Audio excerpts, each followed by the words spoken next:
Heading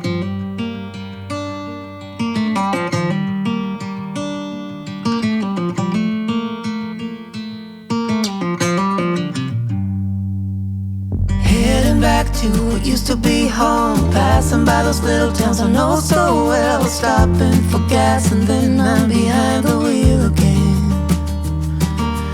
Driving this like a spiritual cleanse, where every mile is a new beginning and every bend holds a new end. क्या एजियाज E6 और V net phone V6 को आपस में pair किया जा सकता है? आइए देखते हैं। नॉर्मली ये पाया गया है कि कोई भी इंटरकॉम सेट सेम कंपनी के इंटरकॉम सेट के साथ में ही पेयर किया जा सकता है। और हमारे ग्रुप में कई बार किसी के पास एजियाज रहता है, किसी के पास वी नेट फ़ोन रहता है, तो अभी तक किसी ने देखा नहीं कि ये आपस में पेयर हो सकता है कि नहीं। अगर ये ऐसा हो सकता है तो हमारे लिए चीज़ें बहुत ही आसान हो जाएंगी और देखने में दोनों ही यूनिट एकदम एक जैसी लग रही है। ये है एजियाज E6 प्लस। E6 प्लस और E6 में केवल एक अंतर है कि इसके साथ में एक रिमोट भी आता है, रिमोट कंट्रोल आता है, और नॉर्मल एजियाज E6 में रिमोट कंट्रोल नहीं आता है। जबकि ये वी नेट फ़ोन है, सारे बटन एक जैसे हैं, बस ये है कि इसमें रिमोट कंट्रोल नहीं है।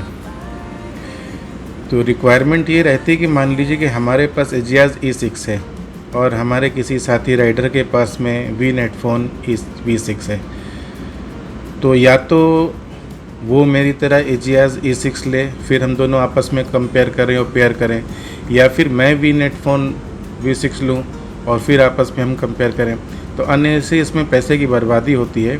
अगर इन दो यूनिट को आपस में पेयर किया जा सके तो बहुत सारी समस्या दूर हो सकती है। पहले मेरे पास BT-S2 था, लेकिन वो ख़राब हो गया। उसके बाद मैंने एजियाज E6 बहुत ही सोच समझ के और सर्वे करके लिया। उसकी मेन वजह ये थी कि इसमें जो हेडफोन जैक है और चार्जिंग पोर्ट ये अलग अलग है, जबकि वी नेट फ़ोन में केवल एक ही ये पोर्ट है, इसी से चार्जिंग होती है और इसी से हेडफोन जैक कनेक्ट होता है। तो काफ़ी प्रयास करने के बाद में हमने सफलता पाई कि ये दोनों आपस में एक दूसरे से पेयर हो सकते हैं। आइए देखें कैसे। सबसे पहले इनको लॉन्ग प्रेस करें जिससे कि ये ऑन हो जाए।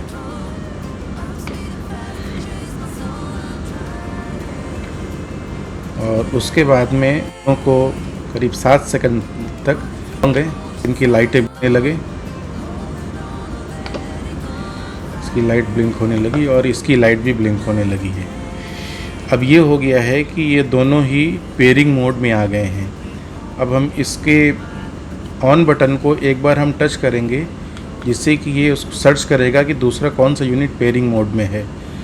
तो आप देखेंगे कि अब ये भी इसके साथ में पेयर हो चुका है।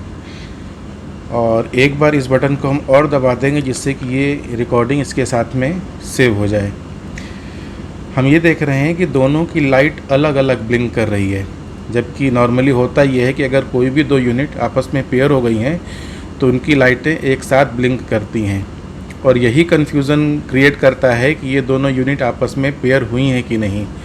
तो ये मैं आपको बता दूं कि इनकी जो LED सिस्टम है दोनों यूनिट का, केवल वो अलग है। ये दोनों यूनिट आपस में पेयर हो चुकी हैं। अभी मैं इसको दो यूनिट में कनेक्ट करके आपको सुनवाऊंगा। तो आप ये देख रहे हैं कि इसमें लाइटें ज़रूर अलग अलग ब्लिंक हो रही हैं, लेकिन ये पेयर हो चुके हैं। चलिए अभी हम इसको एक यूनिट को अपने हेलमेट में कनेक्ट करते हैं और दूसरे यूनिट को एक हेडसेट में कनेक्ट करके देखते हैं कि आपस में बात हो पा रही है कि नहीं। इस हेलमेट में ऑलरेडी स्पीकर और माइक्रोफोन को इंस्टॉल किया जा चुका है, और उसकी इस यूनिट को हमने ये एजियाज E6 में इसमें लगा दिया। ठीक है। और दूसरी यूनिट के लिए ये वी नेट फ़ोन V6 का हेडफोन जैक सिस्टम है, तो इसको हम कनेक्ट कर देते हैं वी नेट फ़ोन से। और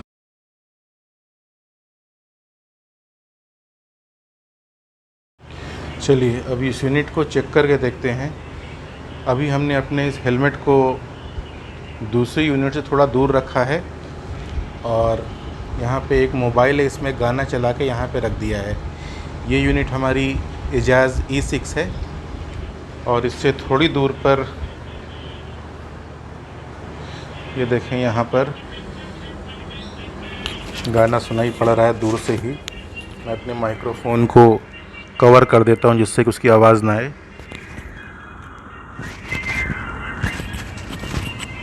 मैं माइक को इसके स्पीकर के पास ले जाता हूँ तो आपको आराम से सुनाई पड़ेगा कितनी आवाज़ आ रही है। इसमें जो गाना वहाँ पे चल रहा है वो यहाँ पे सुनाई पड़ रहा है। ये दोनों यूनिट हमारे वी नेटफोन और एजाज़ आपस में कनेक्टेड हैं, पेयर हैं, तो बहुत आराम से इंटरकॉम में इनके ऊपर बात की जा सकती है। चलिए एक बार दोबारा इसको ऑन करके और पेयर करके देखते हैं। ये ऑन हो गया।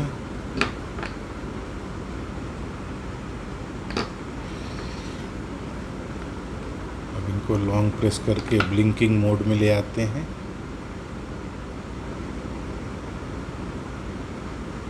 देखिए दोनों ब्लिंकिंग मोड में आ गए, ब्लिंक कर रहे हैं। पेयरिंग मोड में आ गए हैं ये। अब एक को मैं सर्च में लगाता हूँ जो दूसरे पेयरिंग मोड के इंटरकॉम को पकड़ेगा और इसने दूसरे की ब्लिंकिंग भी बंद कर दी। दोनों में इस समय ब्लू लाइट ही ब्लिंक हो रही है, मतलब ये कि एक दूसरे से पेयर हो चुके हैं। और इस पावर बटन को एक बार हम और दबाएंगे तो इसकी जो पेयरिंग हुई है इसकी ये सेटिंग सेव हो जाएगी। तो अब इसकी ये सेटिंग सेव हो चुकी है। तो इसमें देख रहे हैं, हालांकि जो ब्लिंकिंग सिस्टम है वो अलग है। एजाज़ में 3 बार ब्लिंक हो रहा है, फिर एक गैप आता है, जबकि वी नेटफोन 6 में सिंपल एक बार ब्लिंक होता है, फिर गैप होता है, फिर ब्लिंक होता है, फिर गैप होता है। तो ये दोनों यूनिट एजाज़ E6 और वी नेटफोन V6 दोनों पेयर हो चुके हैं और आपस में इनमें इंटरकॉम में बातें की जा सकती हैं। और इसी तरह से और भी यूनिट जो कि एजाज़ हो या वी नेटफोन हो, इनको आपस में कनेक्ट कर सकते हैं। एक और चीज़ जो हमने डिब्बा जब खुला तो उसमें ये पता लगा कि दोनों यूनिट के या तो मैन्युफैक्चरर एक है या सेम जगह से यह आ रही है, क्योंकि इनका जो मुझे लीफलेट मिली है इंस्ट्रक्शन मैनुअल, एजाज़ E6 प्लस में हमको ये वाला मैनुअल मिला, जबकि जब मैंने वी नेटफोन V6 को खोला तो उसमें भी एजाज़ ब्रांड का ही नाम से ही इसे मैनुअल मिला, जो कि ये बताता है कि दोनों कहीं ना कहीं इनके मैन्युफैक्चरिंग आपस में जुड़ी हुई है। कुछ हल्के फुल्के चेंजेस के साथ में दोनों अलग ब्रांड नेम से मैन्युफैक्चरिंग कर रहे हैं। तो दोनों ही यूनिट सेम हैं और इनको आपस में पेयर किया जा सकता है और इंटरकॉम पे बातें की जा सकती हैं।